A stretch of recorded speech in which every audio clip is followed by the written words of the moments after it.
In today's news, a man is now in a critical condition following a Paraquita Bay stabbing, and we are live with 15-year-old Ariel Mohamad on her efforts giving back to charity. And the government of the Virgin Islands establishes the Economic Advisory Council. All this and so much more. 284 News returns. How does financial services benefit the BVI?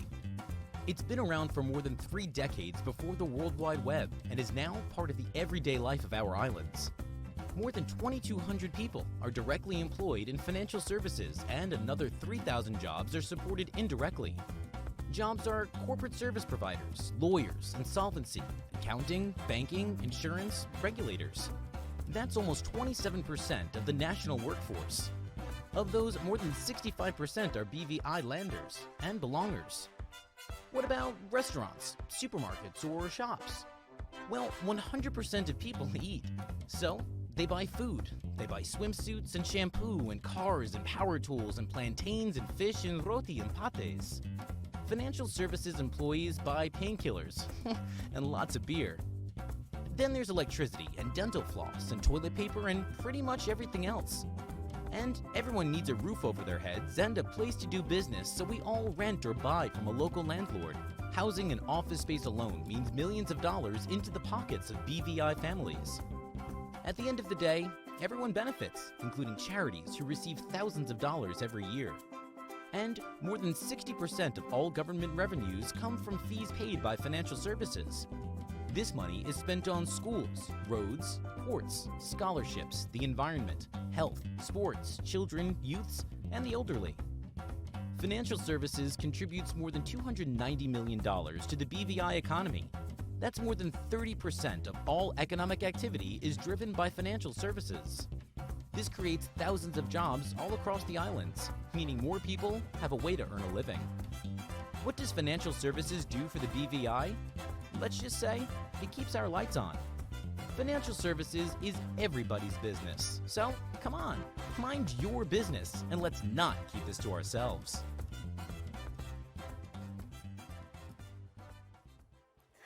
Welcome there, viewers. Today is Monday, November 2nd, 2020, and we're coming to you live right out of the British Virgin Islands. Now, I am Kyla Kenesha Forbes. And my name is Javon Wilson. So happy to welcome you after a beautiful weekend right here in the BVI. So lots to get into. But before we dive into the details, we just want to acknowledge some of the issues topping our headlines today. Just last night, a man is now in a critical condition following a stabbing that happened last night in front of a bar in the Paraquita Bay area. Now, there's lots of videos surfacing, and so we're getting into the details of that horrific incident later on. And finally, after years of complaints being tossed between governments, I think the Minister for the District, Honorable Natalia Whitley, calling it a political football. The East and Long Look Sewage Project is finally moving forward. Then on the international scene, we see LIAT, the Caribbean airline, returning to Caribbean skies. That is just yesterday, following a 7-month absence.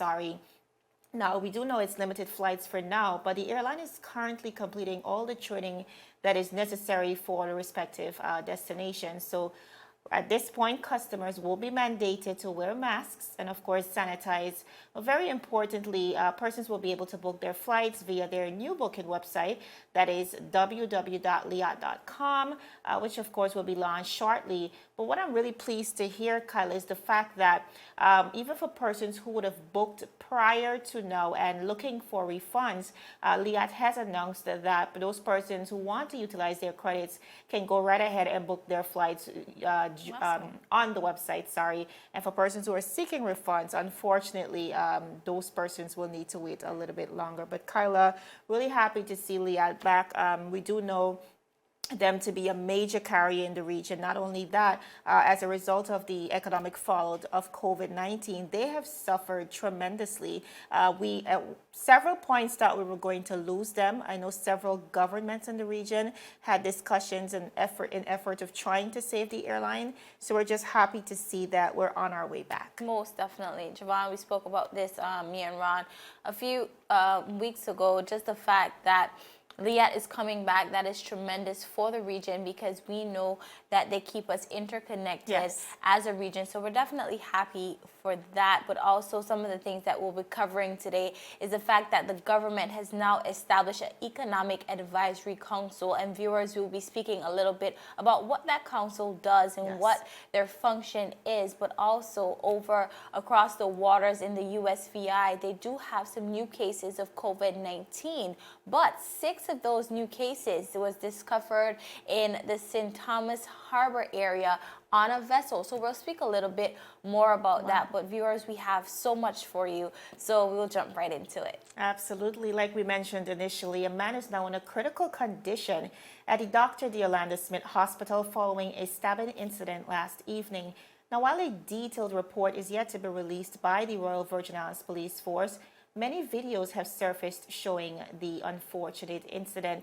Now, the video will be displayed on the screen, of course. Viewers' discretion is advised. But shortly before 10 p.m. last night, an argument was sparked between the 2 men in front of the Bouncers Bar located in Paraquita Bay. Let's watch.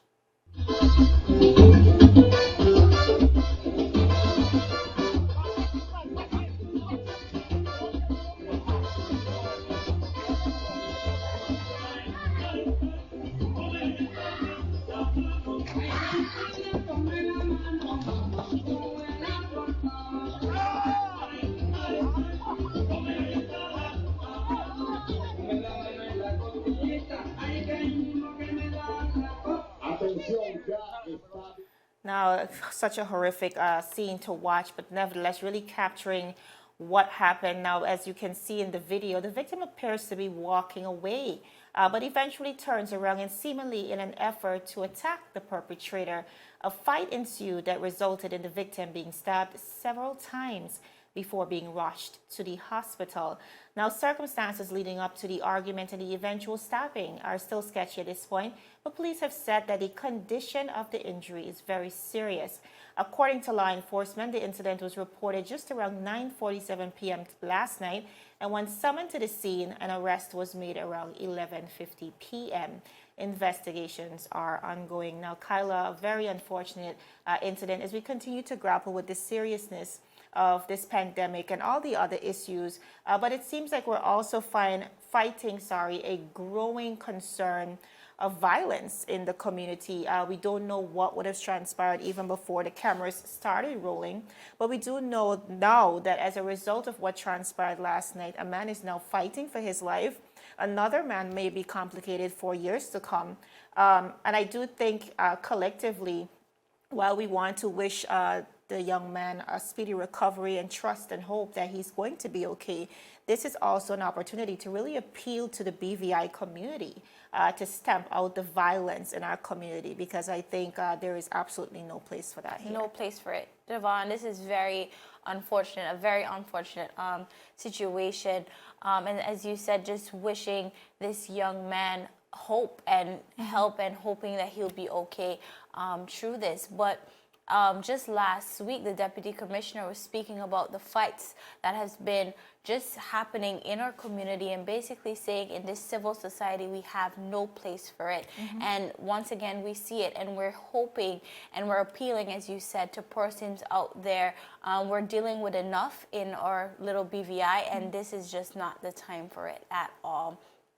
Now, viewers, as we were saying earlier, the government of the Virgin Islands, with the Premier and the Minister of Finance, Honorable Andrew A. Foy, in consultation with members of his cabinet, has made a decision to establish an ad hoc Economic Advisory Council to the Premier, which intimately known as the EAC. Now, Javon, this is all a part of the government's plans to achieve its vision to be a leading economy through entrepreneurship, innovation, foreign and local investment by 2025. Now, the primary role of the ad hoc EAC is to provide an objective viewpoint on economic policies, matters that are referenced to be by the Premier of the Virgin Islands. Now, additionally, the EAC will prepare periodical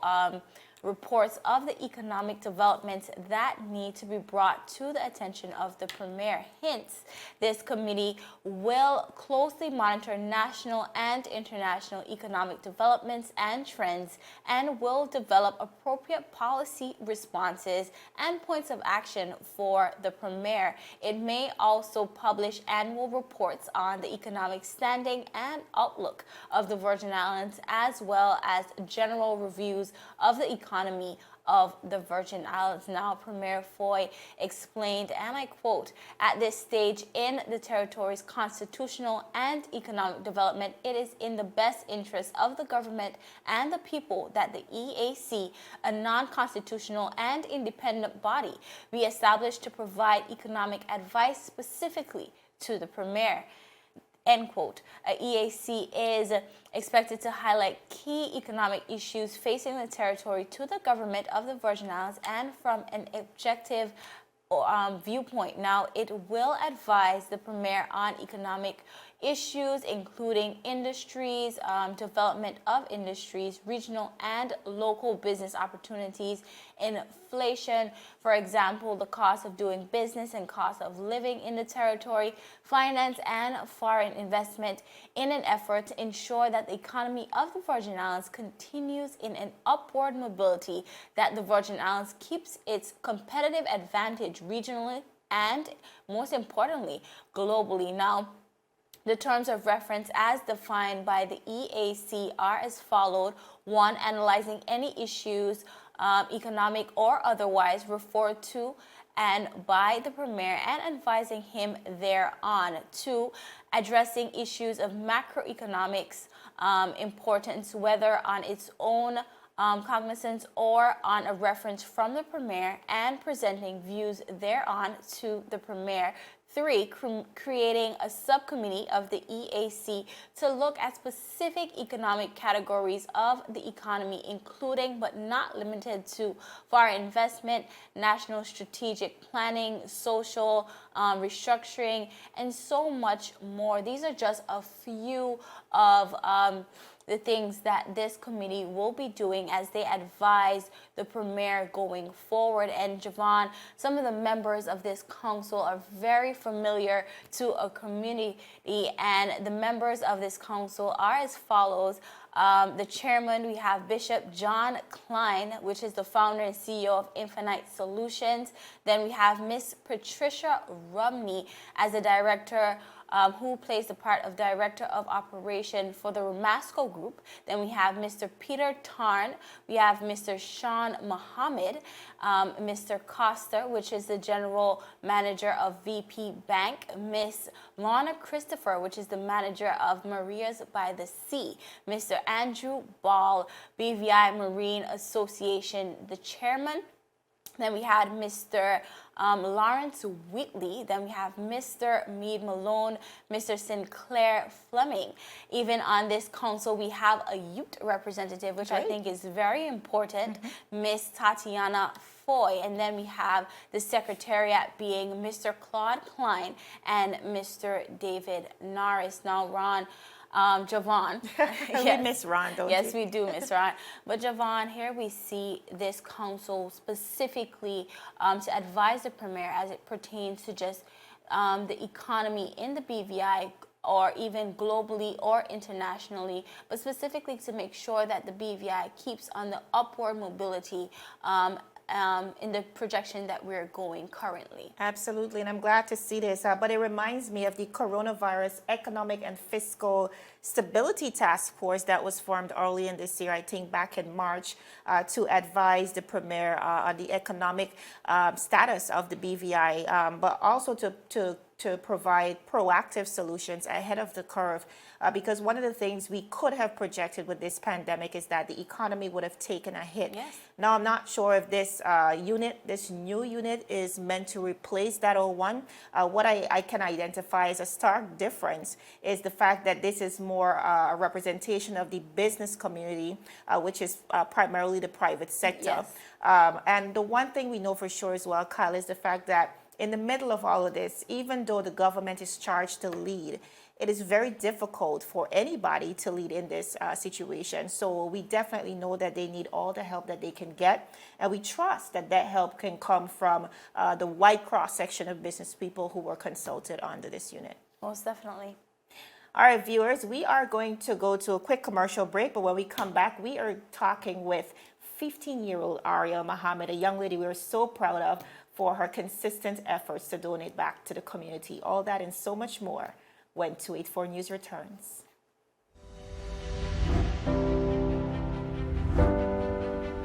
The win! Oh! What are the hell? I'm freaking out! Is time.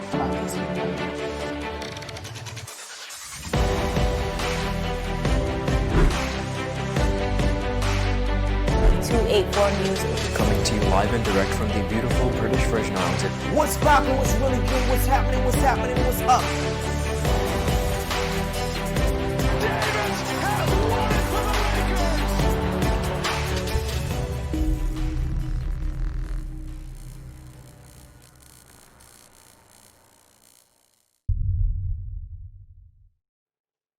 Viewers, welcome back to 284 News. Now, COVID-19 has forced millions of people into isolation and really brought to a halt a lot of the activities that we're passionate about. Nevertheless, we see persons pushing forward as it relates to volunteerism. And so today we speak to 15-year-old Miss Ariel Mohamad, a philanthropist in our community who has for years contributed, lending her efforts back to many charities. So today we are joined, by Miss Ariel Mohamad. Miss Mohamad, welcome. Thank you so much. All right. So Ariel, very beautiful, 15 years old. Just for our viewers who may not be familiar with you, just tell us a little bit about yourself. Well, I'm 15 years old. I currently go to St. Andrews in Florida. I'm doing online school right now due to COVID, and I love to dive, hang out with my friends, play football, and travel. All right. Well, sounds like a typical 15-year-old. And I'm very interested in this story because at 15, all we want to do is be a typical teenager. But here we see you getting into charity, lending your efforts back to the community. What would have inspired you to get into charity? I would say my parents inspired me because they always taught me to leave a positive footprint around, like, just to help out because that's very important. Absolutely. And just recently, we see you giving back to the BVI Cancer Society. But even before we get to that, a few years ago, you were able to donate just about $10,000. Tell us a little bit about that specific activity. Well, after the hurricane, I knew it was very important because there were families who needed a lot because they didn't have food or money. So I decided to help out the Family Support Network, where I did a Christmas raffle, and that's where I raised over $9,000 for them. That's excellent. And this time around, I know we just closed out Cancer Awareness Month, and I know you were probably the last person to donate to that cause, $2,000. How were you able to raise that money? Well, I partnered with Magico, where they made a very generous donation of $2,000, and in return, I did baked goods for the customers and stuff. That's excellent. Great partnership. Now, Ariel, BVI Cancer Society was your charity of choice this time around. Why did you think it was important for you to give back to that specific cause? I just thought it was just a really important cause, and even though there's still corona and everything, that doesn't mean we should stop raising awareness about this very important cause. I agree, and I just, like you just mentioned, a lot has been on pause, but nevertheless, we see compassionate, selfless persons like yourself in the community really making a special effort to give back. And I think now more than ever, that is so important. So Ariel, as we begin to wrap up, what would you like to say to other persons especially persons your age, as it relates to giving back to the community, especially in these trying times? I think everyone should try and help, even a little bit. No amount is too small. I think that kids around my age, they should try and do something at their school if they can, or for even adults, if they could do something at their workplace. Anything would be great, and I know the Cancer Society would be very happy about it. All right, I remember at the handing over ceremony for the $2,000 to the BVI Cancer Society, the president of that organization, Ms. Gloria Foy, said, it will take a child to leave. She was quoting a scripture out of the Bible. And indeed, Ariel, you have been that exceptional leader. And today we just want to say thank you for all your commendable efforts and wish you all the best as you move forward with all your endeavors. Thank you so much. Now, Kyla, Mrs. Ariel Mohamad, she spoke about her parents inspiring her to get into volunteerism and charity and giving back to the community. And I thought that was such a special comment because when we think about her dad, Mr. Sean Mohamad, through Nagico, through TAG, he too continues to lend to the community, giving back in many significant ways, even supporting sports. So it's just really happy to see the apple not falling far from the tree. They say you should train up a child in the way that he or she should go. And I just think this is the perfect way, the perfect exemplification of that statement. I fail to believe that she is only 15 years old. The way that she articulated herself at 15 years old, I don't know what I was doing, but the fact that she trying to be a teen. Exactly. That's all. She is focusing on giving back to the community. I think that is absolutely, and she's been doing this for years. So it's not even just now. So over her teenage life, she's just been giving back. So I think I would just say God bless her soul, because I think that is definitely awesome.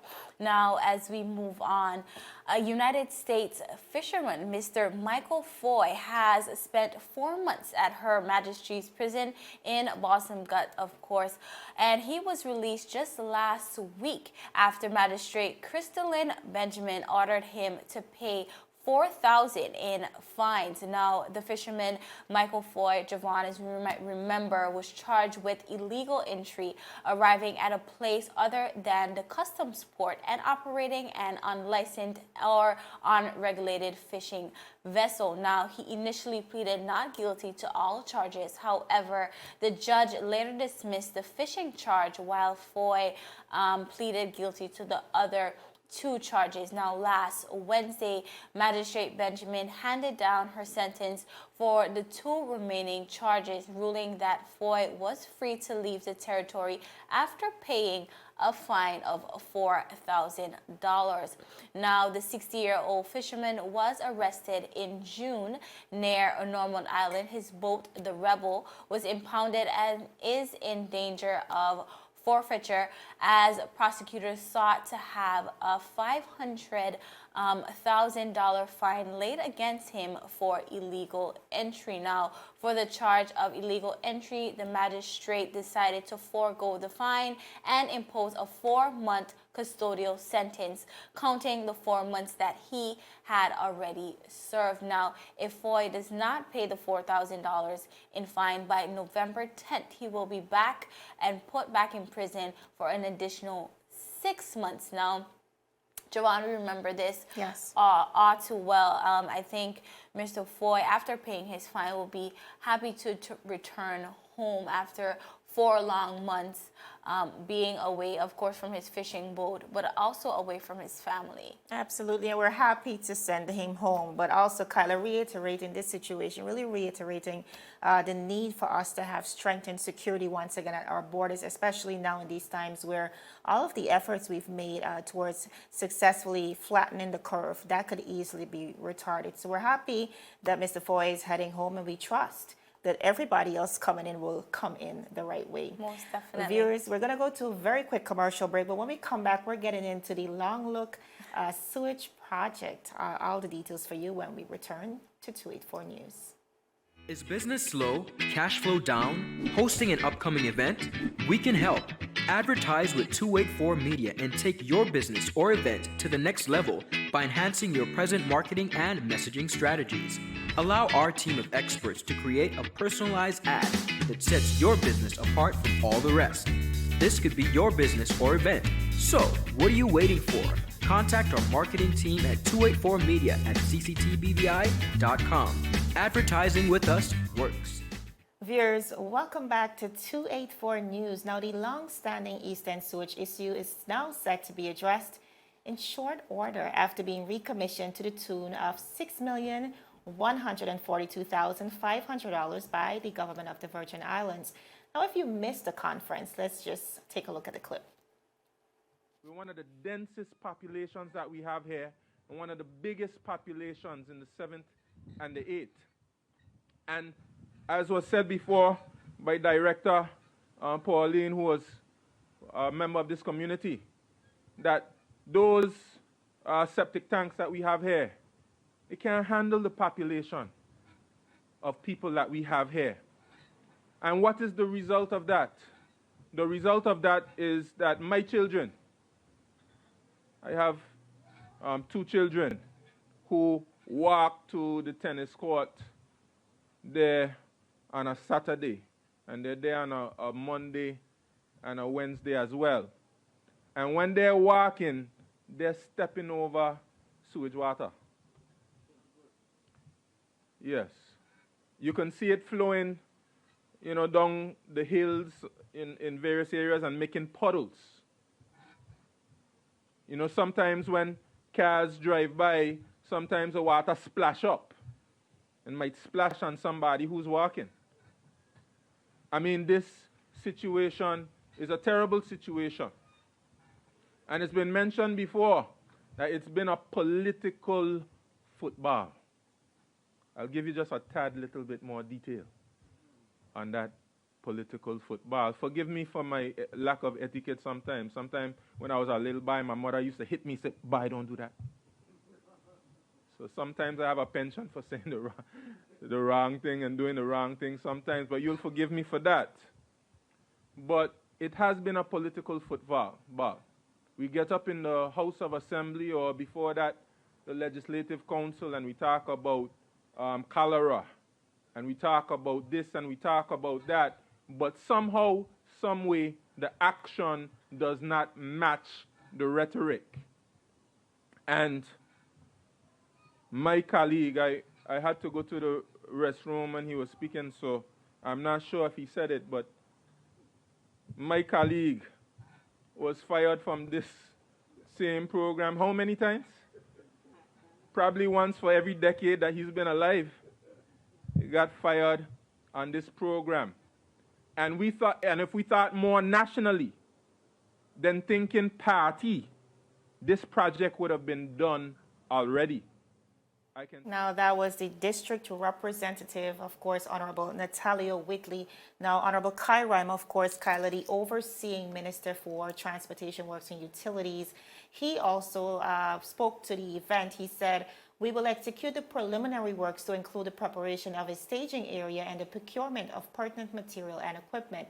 The purpose of this assessment is to obtain specific data as to the type of waste." He also went on to state that stage 2 will see the installation of gravity lines, house lateral pipelines, manholes, and pump stations. That's in Parhamtown. And then when we move on to stage 3, we will see the establishment of the sludge drying beds in Paraquita Bay.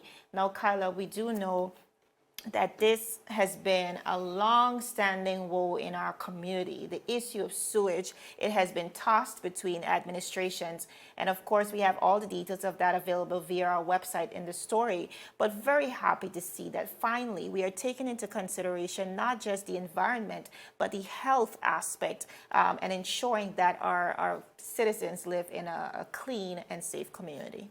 Well, Javon and viewers, I have not been shy about how I feel about the commencement of this project, but it is very great to see. But as you said, you can get more of those details on our website, of course, at 284media.com, and catch us on Facebook at 284media and on Instagram at 284BVI. I am Kyla Kenesha Ford. And I'm Javon. Goodbye.